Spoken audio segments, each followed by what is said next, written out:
Greetings again, comrades, with all protocols observed as always. I hope you have been having a magnificent day. Now is the start of our 5th episode in Buzz Aldrin's Space Program Manager, and we are getting into a very exciting phase of our growth here at the Space Center. You can still see the I've loaded up the game again, and we get the budget information again as before. So we know all of this. We have succeeded in our goal of getting our maximum prestige for this 3rd budget period. So we are ready to go. Everything is still being built here and upgraded at the Space Center. So you see we now have 16 turns or seasons again before the next period. So we can forget about that for now. The Soviet Union has made some moves recently, and they've launched their unmanned Vostok capsule to orbit, and I'm just looking for that now. I don't think that will show up because it's not manned craft yet. No, it's not here. So that's fine, but we really have to not fall behind at this stage. So let's actually commit to the first phase of the Mercury project, which is the unmanned test flights, which we failed last time.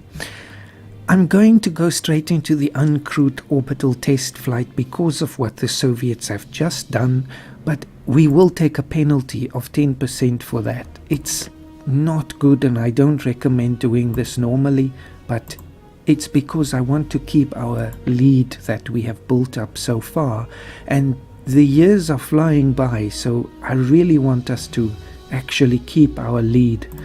So I'm going to schedule it. It is an unmanned mission, so there's no risk for any pilots, and we're just loading up everybody. It looks like we've got some good people here now, so I think our chances will be quite good. Just confirm, and it costs a lot, of course. Then we have one flight controller left. I just want to see who that is. It's Nikita, and that's because she's the crew person, and we don't have any crew at the moment. Speaking of crew, astronauts, we have Dennis Larson, he's ready, and Mary Hawkins is also ready. So once we begin with the manned or crewed portion of the Mercury missions, they can begin immediately. As for the other projects that we're working on, the lunar orbiter here, the Pioneer 2 is also ready, so we can maybe do that very soon. And the Ranger 3 is also ready, and actually we should stop working on it. We don't want these things to be unnecessarily high, their reliability, because that time we could be using to do something else. So, what shall we start with? We can go to the actual full lunar orbiter program, but we don't have a rocket for that yet, so let's not do that. If we just go back to Earth, we can start maybe with Project Gemini. It's going to take a lot of our budget, but I think we need to begin with that. So let's do it. We know the Soviets have started with Voskhod already, so okay, we can't do any more. Unfortunately, our headquarters needs to be upgraded before we can take on additional projects. So 3 is our maximum for now. That's unfortunate, but it's just something we have to keep looking at. So I guess I'll put them back onto the impactor there. So let's just end this turn and see how the Mercury project turns out.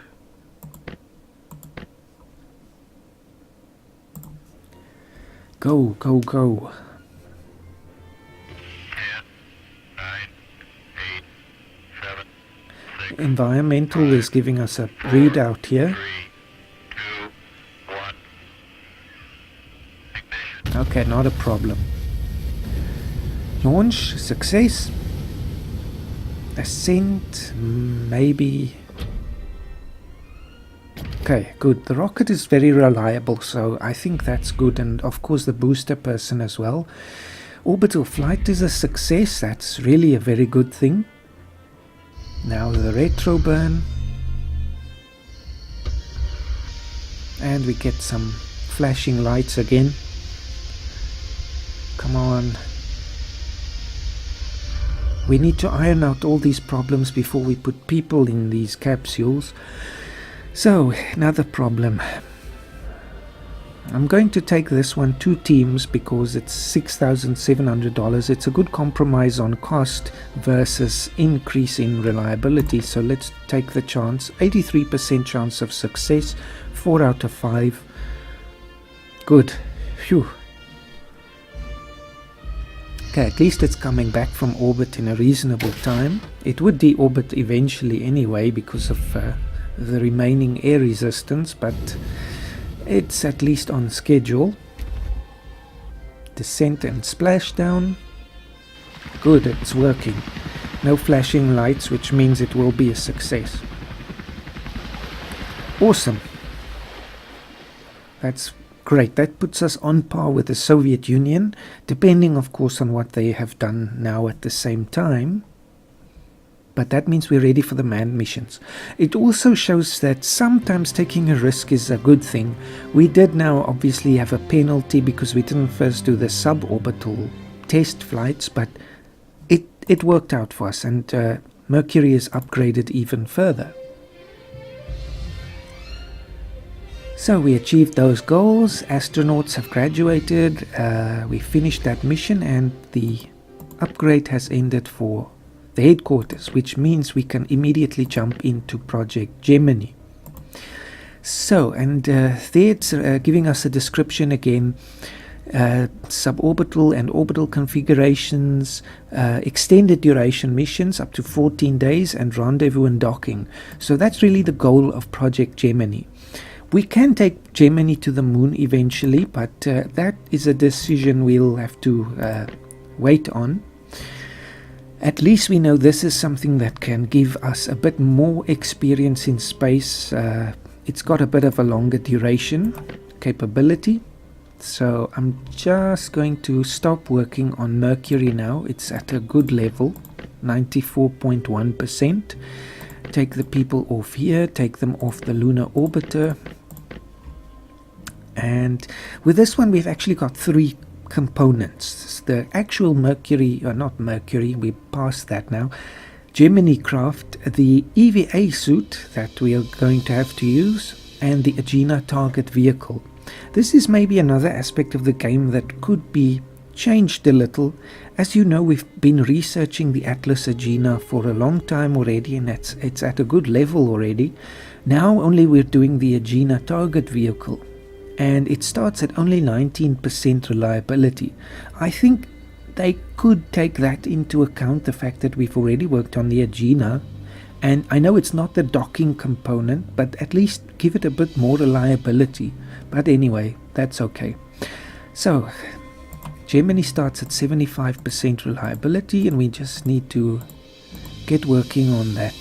Actually, before we do all of that, let's just go to the rocket programs and take the people off the Agena. It's already at an 86% reliability, and just look at okay, now of course we can't do the Titan yet, that's unfortunate. So let's just begin with our next major priority, which is the Gemini. Good, now the EVA suits.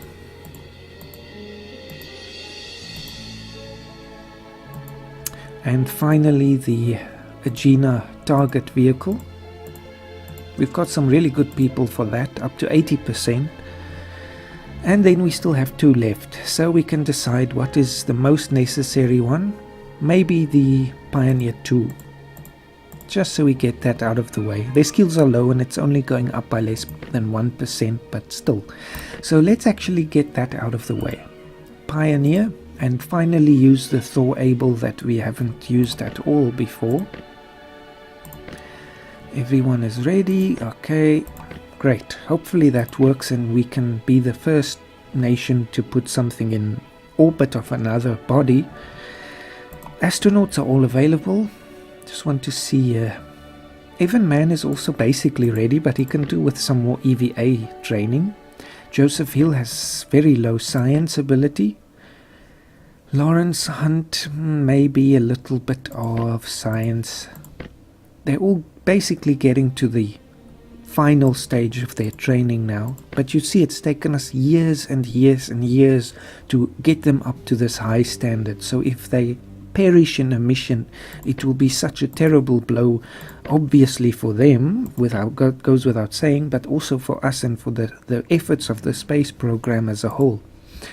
Let me just look at some of the people here still in training. So where's Jim Power? There we go. I just want to get his skills up as well. He's going to be our second flight director, and it's quite important for us to look at that. So end the current season and just have a look here. Pioneer is good, Gemini is getting there, the suit is obviously still very low, and the target vehicle as well, but we're working on it. So Pioneer 2, good luck. Minus 60 seconds, SYM. Go. SYC. Go. CB8. Go. CAC. Go. CRE. Go. CGS. Go. TMS. Go. Green. Go. Problem. FSO. Light safe. Go. Pay OD. $2,000. Go. 84% chance, and it fails, of course. Oh well, after all that time it fails, but I think on the next turn we can just jump right back in. But then again, we need to work on the manned program, so that's really unfortunate. The final checks before the countdown reveal a serious problem with the telemetry system. The mission is aborted. And as you can see, the biggest hit comes to the Thor-able rocket. So you know what, I'm going to scrap that rocket immediately. We'll use the Agena to send this thing to the moon. Soviets haven't done anything. Now the good news, due to recent successes, the agency has received a budget increase of 14.6%. So money-wise, we're not struggling at all. So, close that rocket immediately. The Thor-able has been a disaster for us, and we can't waste more time on it. Now we should be able, while we're here, to open the Titan. Yes, don't take me there, I'll take myself. Then we can... Actually, it's better to go straight into it, so we can now, it'll say there's no personnel available, but then we can see who has the best human rated rocket skill. So let me just look, there's a 56 there, that's probably the best. There's a 57, another 56. Okay, I'll take the two of them. Just see, it's the other orbiter. Okay, so it's already at 77 on the next turn, so it's not going to have to wait too long. The orbiter now, the Pioneer 2, is still at 84% reliability, so I'm not going to worry at all about it. Let's just jump straight into a manned mission now. And it has to be suborbital unless we are willing to take a 20% penalty, which I'm not willing to do, especially because this is a manned mission.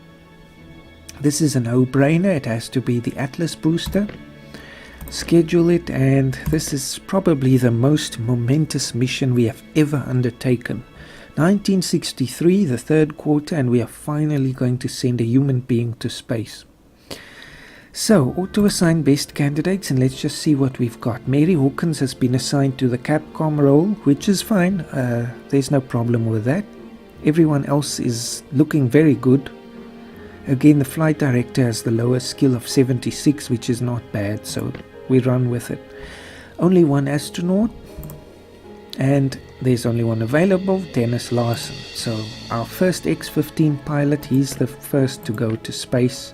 Hopefully he becomes the first man in space, but we will see what the Soviets are up to. So that's it, all we can do. So, the hinge of fate. Everything is progressing, and the Titan as well. We just look here again, the Titan II Gemini launch vehicle is a man-rated modified Titan II ICBM, another ICBM, no surprise there. The GLV is a two-stage liquid-fueled booster capable of boosting 3.2-ton payload, such as the Gemini spacecraft, to low Earth orbit. However, the staging configuration and inability of the upper stage engine to restart doesn't allow for translunar or transplanetary injections. So that's good to know. Now, the greatest moment in our history as a space program. has finally arrived. So here we go. Stand by for status. Pyramid.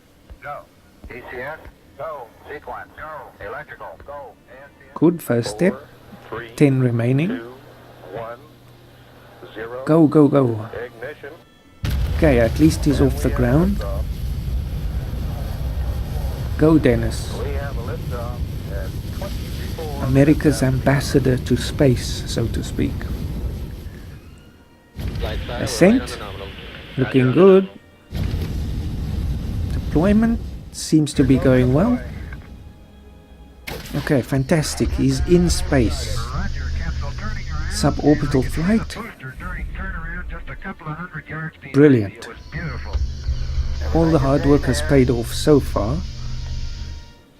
Re-entry preparations. They swapped these labels around. This is the actual re-entry. So the prep was the previous step. Now it's going to ditch those boosters. There we go. Success. Re-entry. I don't want to talk too soon, but we haven't seen any flashing lights yet, so maybe there's a chance. Yes, we're gonna do it. It looks like good. So that shows you again all the training, all the years and years of preparations and hard work have paid off. No one got hurt, no one was killed, and America sends the first man to space. Not orbit yet, but that's the next step. So, man in space, being above the 100 kilometers altitude. We've touched that level with the X-15, but this is now the first official space mission. And of course the Soviets performed the orbital flight. So at least we tie with them in terms of man in space, but they've gone a step ahead and actually gone straight into orbit. So they've been willing to take that 20% risk there and a penalty. So maybe that's also why it's taken them a bit longer, because maybe they had a failed mission before. So that, well, that's unfortunate for us, but anyway. They've also started working on the Soyuz Earth orbit vehicle, which is their version of Apollo basically, which is a bit worrying, but I think it's okay, because I don't know if they've actually got the people to research it fully, and yeah, I don't know. That's a bit worrying, but anyway, we can't let that deter us. We've only got one astronaut available, so let's try the Pioneer again, but with the Atlas Agena booster this time. Okay, they're looking good. So since we have to wait anyway, let's just do something productive while we wait. Okay, the Gemini is looking good. Maybe we can start with some test flights there, but I don't know. I really want to move on that Mercury thing, because the Soviets are giving us a run for our money. Okay, launch the mission again. First time we use the Atlas Agena configuration. Status check to proceed with terminal count. Atlas systems, propulsion, go. Hydraulics, go. Pneumatics, go. LO2. 4, 3, 2, 1. 0. Ignition. And we To have the a moon. liftoff.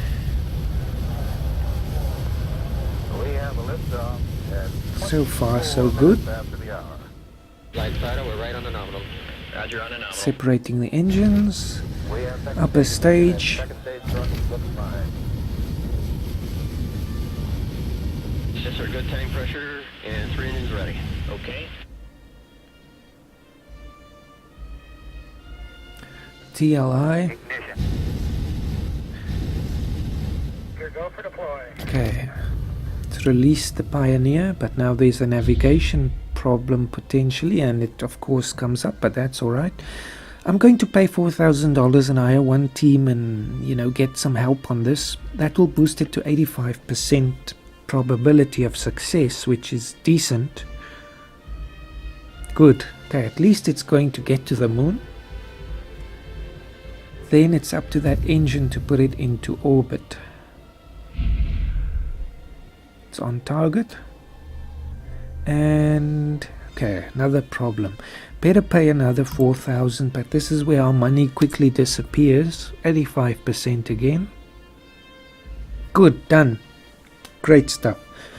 Okay, Pioneer is in orbit of the moon, so we've beaten the Soviets there. Hopefully they haven't done anything this turn in terms of that. So the Pioneer was there, lunar orbiter, and we have now gone to level 2 of the mapping of the surface of the moon. We also have a level 2 understanding of the... is this a level 2 now? Okay, level 1 and level 2, because we skipped the impactor. We didn't do that one first. So we now have up to a level 2 understanding of the structure of the moon. So that's fantastic. And they've... Sure, wow. So the Soviets have not been wasting time. They have actually opened the Luna 15 sample return mission, so they seem to be swimming in money for some reason. And with having so many programs open, we know they have been upgrading their space center a lot, because you can't have more than 3 programs open if you don't upgrade your mission control or your headquarters. They've also done the orbital flight duration level 1, which is again now putting us even further behind. The rest is just the personnel, things happening with them. Astronauts are ready. I don't see much of a need to put them into training again. I think for now we're going to leave it. The reason is we have to start actually sending people up more regularly now, and we need them. So this is what they've been trained for. I'm going to close Pioneer 2, of course, but Mercury is the main focus now. It has to be. So let's put somebody into orbital flight, again using the Atlas.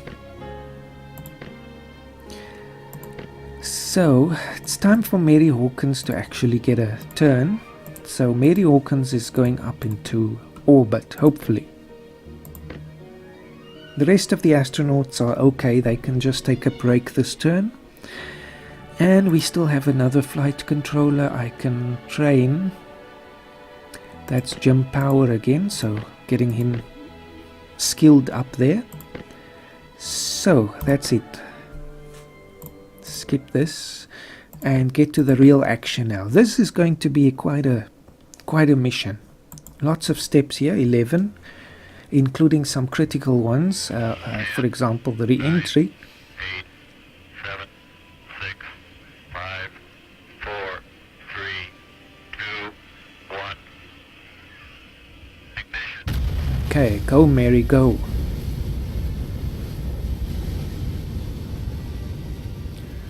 Be America's first woman in space and orbit, hopefully. Okay, at least she's in orbit. Here we go. And I could see the booster during turnaround just a couple of 100 yards behind me. It was beautiful.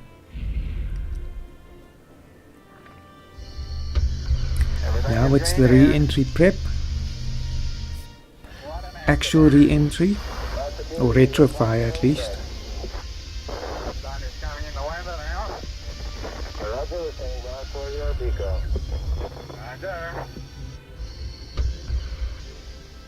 Okay, we made it through that one. Re-entry. Only 3 mission controllers involved in this. And looks like we're gonna make it. Nothing flashing, so that's a guaranteed success. Good. Brilliant. So Mary becomes America's first woman in orbit, and we are just behind the Soviets. Good. That should be woman in orbit, but anyway. One more year left in this video. Bad news. Employee Evan Mann is ill and will be unavailable for 1 season. So that's obviously the last astronaut we recruited, which is also why we need always to have extra people available. In this case now there's 1 ill, so we still have a couple left, which is also why you don't want everybody training once you get to the Mercury's actual full missions, unless of course you just pull them out of training, which is also fine. And we've done that, so the rest of the news is nothing much of a surprise. I'm just going to start hiring some more people in the flight control department now, because I'm thinking we're going to need 13 later on. So James Hooper here, he's good with a lot of things. So is Simon Rupf. Okay. I think that's all right. Just pay them a bit more. Then what about researchers and engineers and so on? I think it's a good idea to start getting a couple more. Yeah, Andrew Pullen, he's good with crewed spacecraft and space probes. He's got more than 60 for each of those, which is really a rare thing. 90 for Joe Miller, so he can help us with the EVA suits that we are working on. And should we have somebody else? I think so. Trenton Schmitz, and let's take Aaron Ferris as well. They're decent candidates, so we don't have to spend too much time training them, and just pay a bit more. Everything costs money, so that's just how it goes. At least now again we've made some provision for the future, which I think is a very, very important thing now. Ranger 3, I think it's still worth doing this mission, even though we have the second level of the structure of the moon. We don't have any close-up pictures of the moon's surface, so let's schedule that. I know we're not doing the duration flight now, which is not a good thing, but at least this will get another one of these smaller things out of the way. Just thinking, we've got 5 people left. Is there anything else that we could be doing? We still can't do the Pegasus satellite, not even with the Titan booster.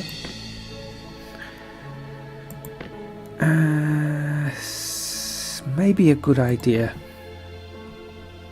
I'm thinking about the Apollo. It's going to cost us 41,000 to open, but we seem to have a lot of money right now. I don't know. There's nothing we can do with Apollo at the moment. I think not. Let's wait a little bit on this, because it's not going to help if we don't have a booster. Is there anything else that we have a booster available for? Nothing to go to Mars? And Venus Mariner 5. Let's do that.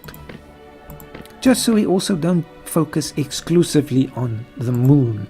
I know that is our main target, but America has a more balanced approach to space. We are also interested in the scientific value of these missions, so let's just open that as well. So we can just have a look at the progress that we're making. We haven't actually got anybody to start working on Mariner, but once the new recruits are finished with their basic training, they'll be ready, so no problems there. So let's just go straight into the next mission and smash something into the moon, hopefully. 10, 9, 8, 7, 6, 5, 4, 3, 2, 1, 0. Ignition. Liftoff. We're all on the hour. Good.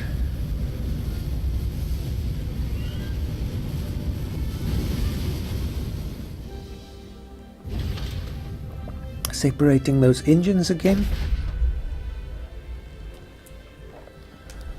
Probe deployment. Okay, there's a problem, but it's got an 85% chance of success. I don't want to spend money if it's that good already, and it's not a critical mission for us. Okay, it's a success.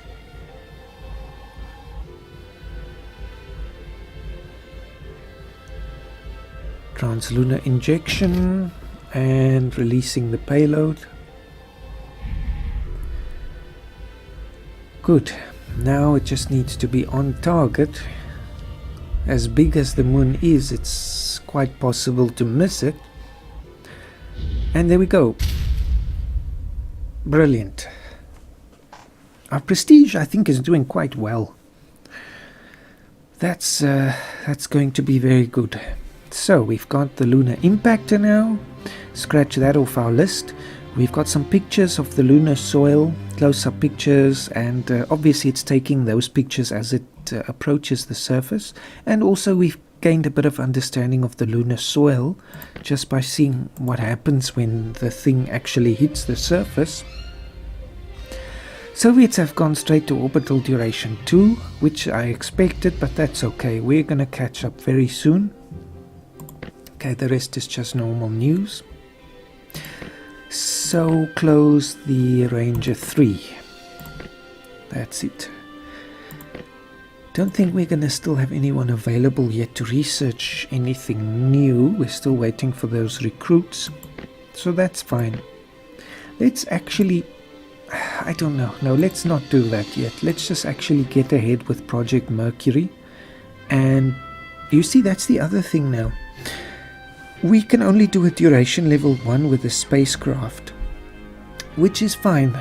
I think let's do that first, and then we can do the joint launch.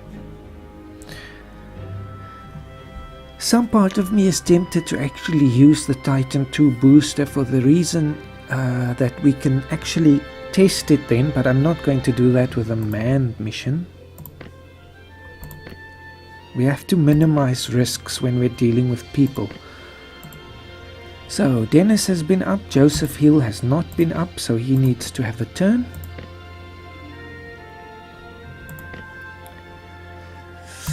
Okay. Gemini is looking great. The suits are probably going to be more than ready by the time we need them, as will be the Agena target vehicle. And the Titan is also looking great. Stand by for status, airman. Go. It's a night launch this time, I wonder why. T-minus 10, 9, 8, 7, 6, 5, 4, 3, 2, 1. Go, Joseph. It's your turn now. This is what all your training is for. Just remember your training and you'll make it through. Okay, he's in orbit. And let's see for the duration. Good. This is where having a balanced candidate is really critical, because he needs fitness and piloting and leadership. All these things are critical. Okay, retro.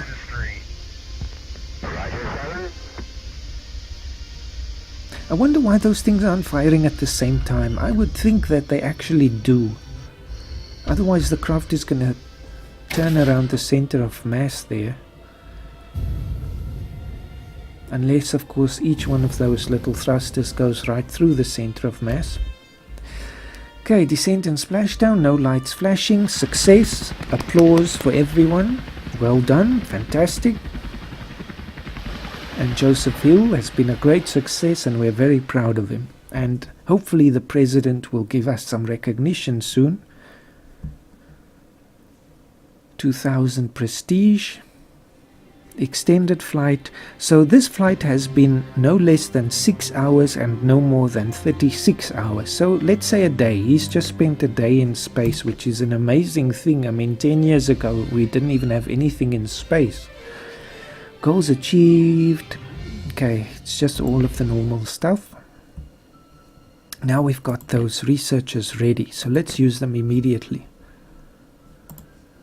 Your job will be Mariner. Good, it's going to go up by 8.5% next turn. Astronauts fine, flight controllers. Here we have to be very, very careful. James Hooper, and I'm just thinking we will probably need another trajectory person, so let's start on that. Second page, and crew and payloads maybe. I think so. Once we get more people into space at the same time with Gemini and Apollo, that will come to play, I think. Let's just open Apollo as well. We've got the money right now. We don't have anyone to research it unless we take people off Gemini, which might actually be worth it. So let's do that. These are the test flights in orbit of the Earth.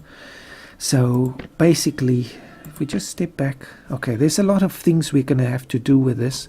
We're going to have to test the actual CSM and of course the capsule. We're going to have to test the lander in Earth orbit and the docking and all of that. So a lot of stuff to do here.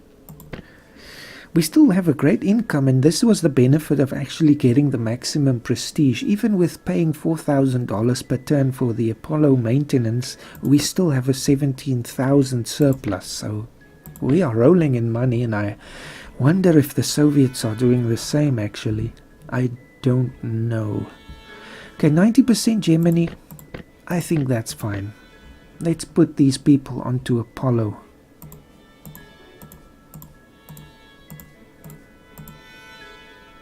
It starts at 75 again because we carry our expertise over from those other manned craft. I just want to see, where is that flight suit? 78%, okay, it's not ready, so we can't take those people off yet, and I'm going to leave them on the Agena target vehicle because that will be a critical step in our mission. So basically we're going to go for the historical progression, I think, with Apollo. What we can do, and I've done this in some games before, we can actually have a parallel situation where we develop the Gemini lunar mission and the Apollo lunar mission at the same time. Then the Gemini one can be a backup for Apollo in case things go critically wrong. I know it's really splitting up our resources, so it's not an optimal thing to do, but maybe as we go ahead, I think we can make that decision. We still haven't even started with Gemini, so there's no sense in talking about it yet. But we're definitely going to use Apollo. So, is there anything we can do right now? Not Mariner yet, and certainly not Apollo. We can take a risk now and do the joint launch and orbital flight. This is a risky mission. A lot of steps involved. If you read there, it says this mission involves the launch of 2 spacecraft and typically lasts less than 12 hours. The second spacecraft is launched 90 minutes after the first. That's exactly 1 orbit around the Earth, which allows it to be placed on a similar orbit. This technique allows the 2 Mercury craft to orbit together, separated by a distance of no more than 5 kilometers, allowing direct VHF radio communications. The 2 spacecraft then splash down and one after another in separate recovery zones, so obviously they don't impact each other. This is a critical step in the plan to actually achieve a docking, which we can't do with Mercury. That will be for Apollo and Gemini, first Gemini, but we still need to actually get them close together. And obviously we don't know how this is going to work in practice yet. We've never done this before, but we think it's a very worthwhile thing to test, to actually just see if we can maintain a distance between 2 craft. So let's do it. Let's go for the Gusto. And we'll use the Atlas boosters, and 3 astronauts are required now, but still only 10 flight controllers, so that's fine. Schedule a mission, assemble. Mary Hawkins, she's the best of the best in terms of leadership, so we'll use her as Capcom. The rest are looking great. Astronaut A. Now we've used Dennis Larson before, and obviously Joseph Hill is still in his rest season, so let's use Lawrence Hunt and Stephen Lewis. I think so. We have to use these new people anyway, so at some point we might as well do it now. I think they're ready. Let's hope I don't have to eat my words. Somebody else in mission control can be trained here. It's again Jim Power. We'll need him with the Gemini missions, so his training has not been in vain. Okay, let's do it, and that will be the last turn for this video. It's now the end of 1964, and we're halfway through our budget period. Apollo has started. Mariner's doing okay. Everything else is on track. Launch mission. 21 steps involved, and of course that increases the risk for us because 21 times something can go wrong, but there we go. I've given the order. 10, 9, 8, We have to take risks here. 6, The Soviets haven't done this yet, so we might actually be first here. And this will be critical for us. We need to actually achieve a rendezvous first before we can do a docking. And this isn't even a proper rendezvous. That's for Gemini. Okay. Roger. Understand. Go for a 37 orbit. Roger. Capsule Let's just see if the first one can get to a stable orbit. Just a couple of hundred yards behind me. It was beautiful. Maybe. Good. 90 minutes later, it's now dark, you can see, and the next guy is being launched.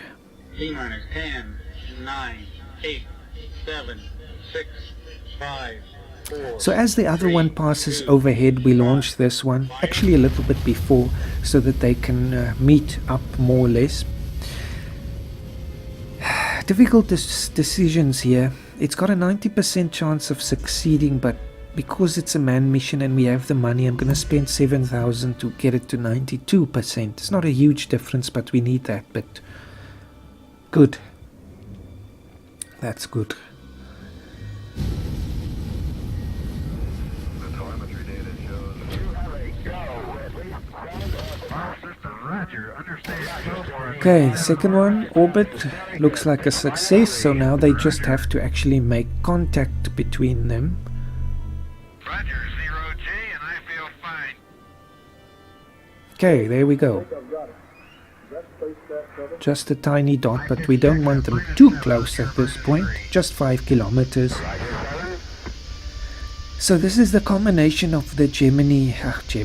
I'm already thinking about that. You see, that's the burden of being an administrator. You have to think ahead the whole time.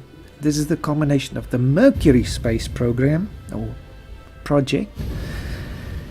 And of course it's been very critical. I don't want to speak too soon, it's not over yet, but actually we've done very well. In 2 years we started out from being behind the Soviets. They already did their orbit thing, and now we've basically concluded the Mercury program. We still have 2 years left before the next budget review, so we're actually doing well, I think. I'm happy as long as this capsule makes it home.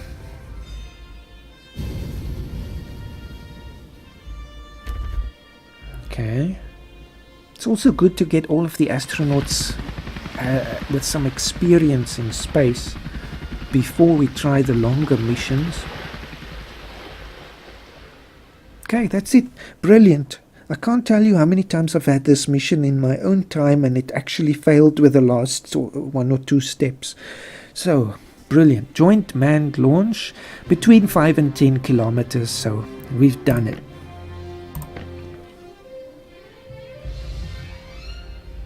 Nothing from the Russians, thank goodness. So we are the first to achieve this, and we still haven't done that duration level 2 mission, but the Mercury cannot do that. But we have basically now, I would say we're ahead of the Soviets a little bit again, because we've done something here that's quite complicated, and we've actually concluded the Mercury program. Goals achieved and all of that. Great. So that's where we stop for this video. If we look here, we're exactly halfway to the next budget. So I hope you've enjoyed it. Leave me some feedback. I'm always waiting and looking for some feedback. I know it's early days, but anyway, I'm enjoying this a lot actually, and I'm quite surprised at how good it's going. This is not exactly typical, but I have learned a lot by playing through this on my own and actually understanding the value of training your people. That's the thing. Don't underestimate that. It's not all about the equipment. So, see you in the next video, and may fortune find you and follow you until then.